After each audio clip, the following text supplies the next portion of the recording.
The cabin's wooden walls groaned under the weight of a secret I wasn't supposed to uncover. As the tires of Ethan's beat-up Jeep crunched over the gravel path leading to his family's retreat in the Adirondacks, I felt a shiver that had nothing to do with the crisp autumn air. Something about this weekend. Maybe the way Ethan's voice cracked when he invited me, or the fleeting shadow in his eyes, told me I was stepping into a story I might not be ready to read. I'm Lucas, 25. A graphic designer from Brooklyn with a knack for noticing what others miss. Ethan, my best friend since our NYU days, is the kind of guy who lights up a room with his easy laugh and blonde curls that catch the sun like a halo. We'd been inseparable for years, sharing late-night ramen and dreams of escaping the city grind. But lately, Ethan had been distant, his texts short, his smiles forced. When he suggested a weekend at his family's cabin, I jumped at the chance to reconnect, hoping the mountains would pull us back to the way things used to be. The cabin sat on the edge of Lake Saranac, a rustic sprawl of cedar and stone that looked like it belonged in a postcard. Ethan's dad, Richard, greeted us at the door. He was a broad-shouldered man in his late 50s, with salt and pepper hair and a handshake that felt like a challenge. His smile was warm, but his eyes, sharp, searching, lingered on me a second too long. "Welcome, Lucas," he said, his voice low and deliberate. "Ethan's told me a lot about you." I brushed it off, chalking it up to a father sizing up his son's friend. We hauled our bags inside, the scent of pine and old books wrapping around us. The cabin was cozy, cluttered with family photos and fishing gear, but there was something off. Maybe the way the air felt too still, like it was holding its breath. Ethan tossed his backpack onto a couch and grinned at me. The first real smile I'd seen from him in weeks. "This place is magic, man. You'll see." That first night, we cooked burgers on a rusty grill and drank cheap beer under a sky exploding with stars. Ethan's laughter echoed across the lake, and for a moment, it was just us, like old times. But as the fire crackled, I caught Richard watching us from the porch, his silhouette rigid, his gaze fixed not on Ethan but on me. My stomach twisted. I'd seen that look before. Not in person, but in a faded photograph my mother kept hidden in her dresser, one I wasn't supposed to find. A photo of a man who looked eerily like Richard, standing next to her, both of them young and smiling in a way that screamed secrets. The next morning, Ethan dragged me out for a hike through the dense forest surrounding the cabin. The trail was steep, the air thick with the scent of damp earth and pine needles. "You okay?"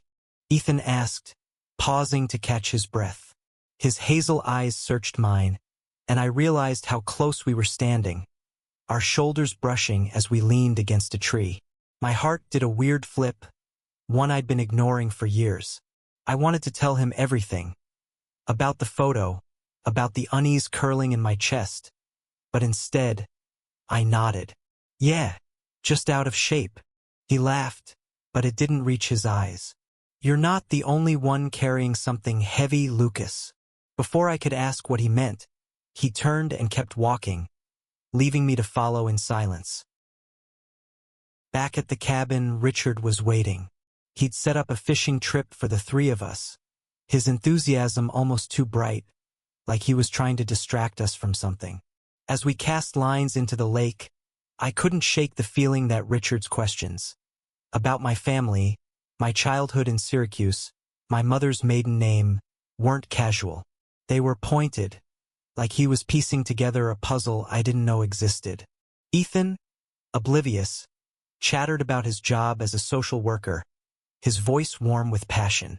I watched him, the way his hands moved when he talked, the way his smile made the world feel softer, and I wondered why I'd never let myself notice it before.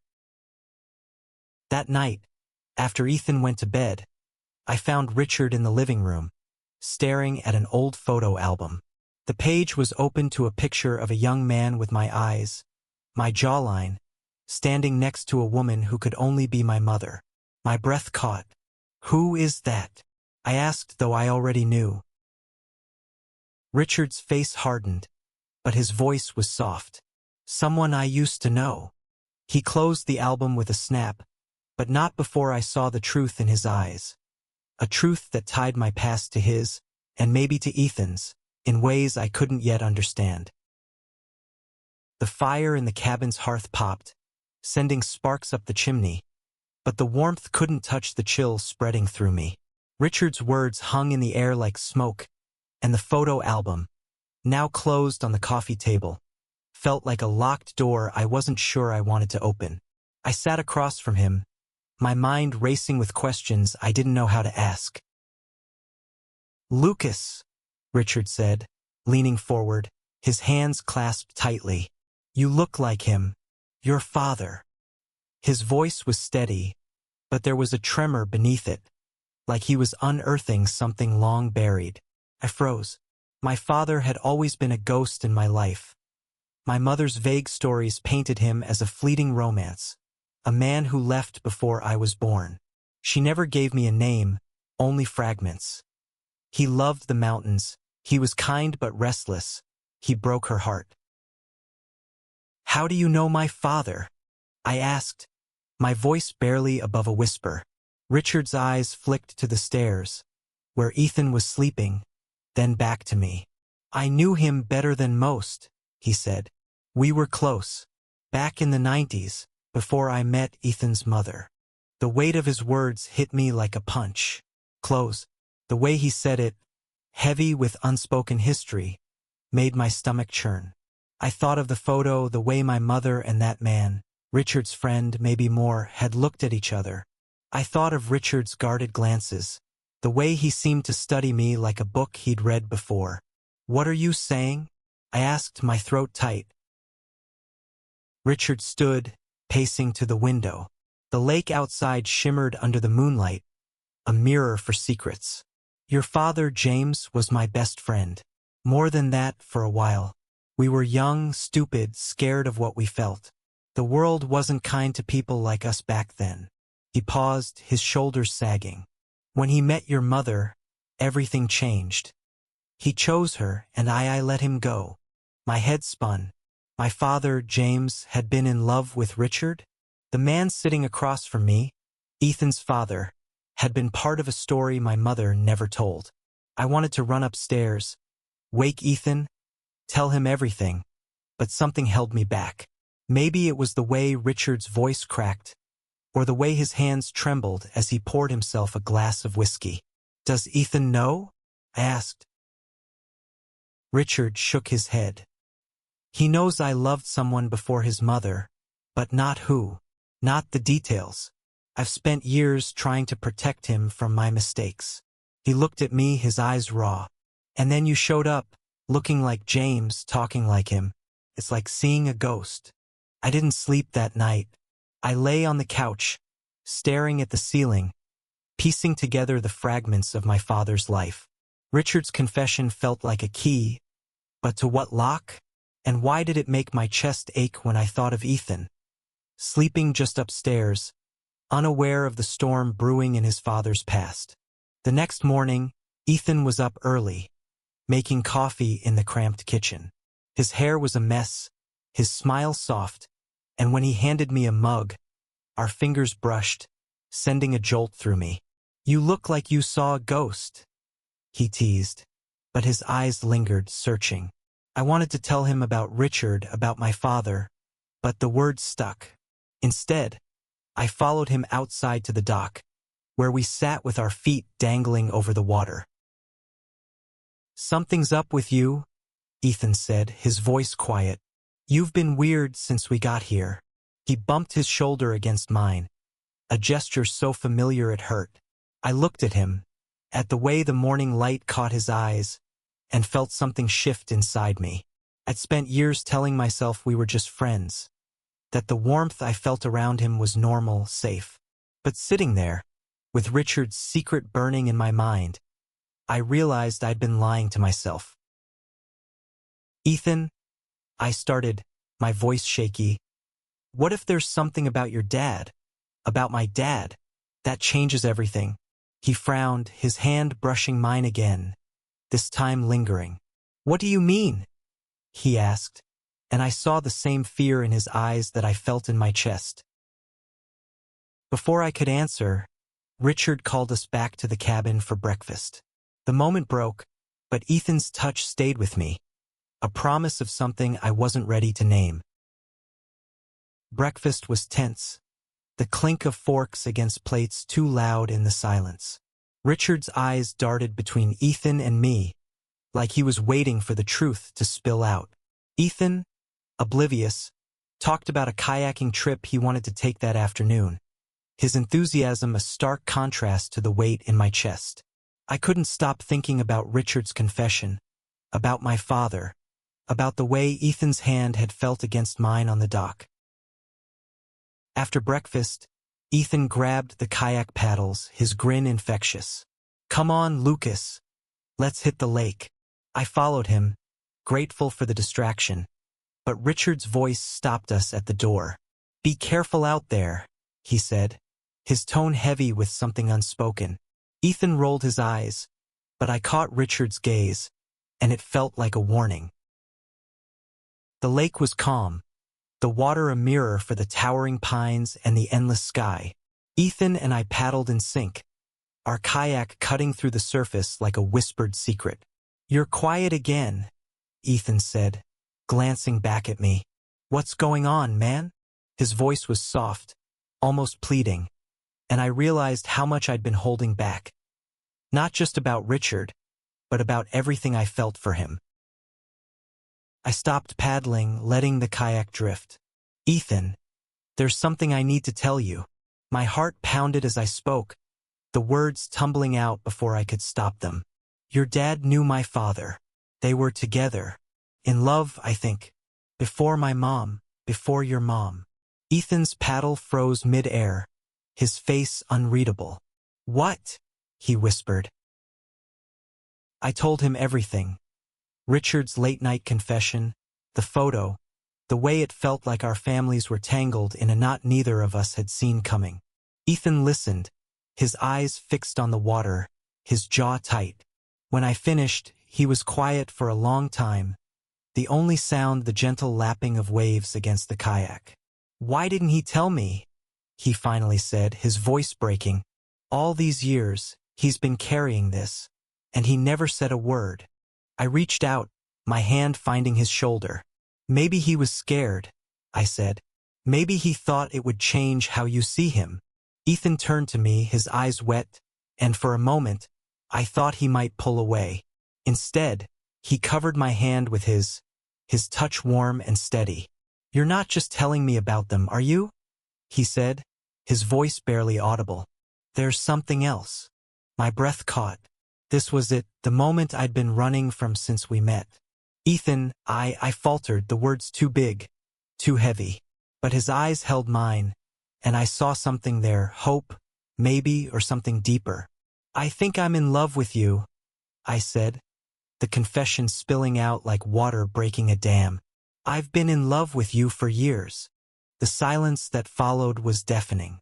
Ethan's hand tightened on mine, and then, slowly, he leaned forward, his forehead resting against mine. "Lucas," he whispered, "I've been waiting for you to say that." His lips brushed mine, soft and tentative, and the world fell away. Richard's secret, my father's ghost, everything. It was just us, on a lake in the middle of nowhere, finding something true. When we paddled back to shore, the cabin felt different, like the air had shifted. Richard was waiting, his face pale, as if he knew what we'd talked about. "Ethan," he started, but Ethan held up a hand. "We need to talk, Dad," he said, his voice firm but not angry. "All three of us." The living room felt smaller as we sat down, the three of us perched on edges of chairs like we were bracing for a storm. Ethan's hand brushed mine, a quiet anchor, as Richard began to speak. "I owe you both the truth," he said, his voice raw. "Not just about James, but about who I was, who I am." He told us about his youth in the 90s, a time when love like his and James's was a dangerous secret. They'd met at a community college in Albany, two kids trying to find themselves in a world that didn't make room for them. "We thought we could beat the odds," Richard said, his eyes distant. "But the pressure, family, society, our own fears, it tore us apart. James met your mother, Lucas, and I couldn't watch him build a life without me." Ethan's face was a mix of anger and pain. "Why didn't you tell me?" he asked. "All those times I asked about your past, you shut me out." Richard's hands shook as he leaned forward. "I wanted to protect you, Ethan. I didn't want you to carry the weight of my regrets." I watched them, father and son, grappling with a history neither had fully understood. But I was grappling too, with the realization that my father's absence wasn't just a choice, but a consequence of a world that forced him to choose. I thought of my mother, alone with her memories, and wondered what she'd say if she knew I was here, unraveling her past. Ethan stood, pacing to the window. "You should have trusted me," he said, his voice thick. "I'm not a kid anymore, Dad. And Lucas." He turned to me, his eyes fierce with something new. "Lucas deserves to know who his father was. Not just the parts you're comfortable with." Richard nodded, his face crumpling. "You're right. I've been a coward." He looked at me, his eyes pleading. "Lucas, your father was a good man. He loved you even if he couldn't stay. I think he'd be proud of you." The words hit harder than I expected. I'd spent years building walls around my father's absence, telling myself it didn't matter. But hearing Richard's story, seeing the pain in his eyes, made me want to know more, to understand the man who'd shaped me, even from a distance. That night, Ethan and I sat on the dock again, the lake reflecting a sky full of stars. "I'm sorry," he said, his voice soft, "for all of this, for my dad, for your dad, for everything."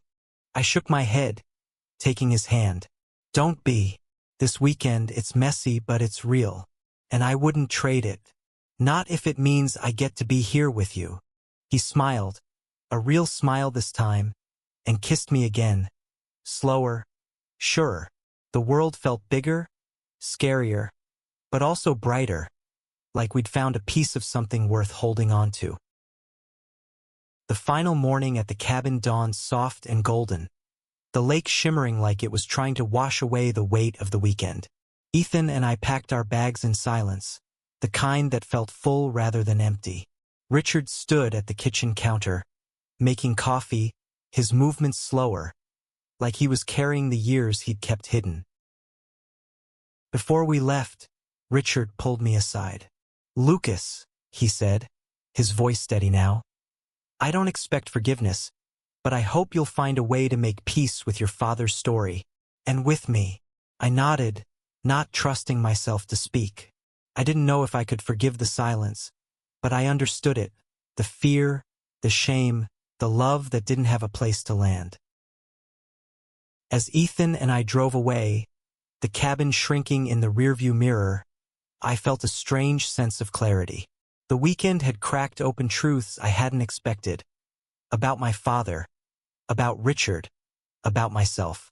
But the biggest truth was sitting next to me, his hand resting on the gear shift, his eyes flicking to mine with a warmth that made my chest ache. "Back to reality," Ethan said, his voice light but tinged with something deeper. I reached over, covering his hand with mine. "This is reality," I said. "You and me. Whatever comes next." We didn't have all the answers. I still needed to talk to my mother, to piece together the rest of my father's story. Ethan and Richard had their own bridges to rebuild. But as the Adirondacks faded behind us, I knew one thing for sure: love, in all its messy, complicated glory, was worth the risk. Ethan and I had found something true, and no secret, no past, could take that away. Back in Brooklyn, I'd call my mom, ask the questions I'd been too afraid to voice. Ethan would sit with his dad, listen to the stories he'd been too scared to hear, and together, we'd write a new chapter. One where love didn't have to hide, where secrets didn't have to break us. The cabin had given us more than a weekend. It had given us a beginning.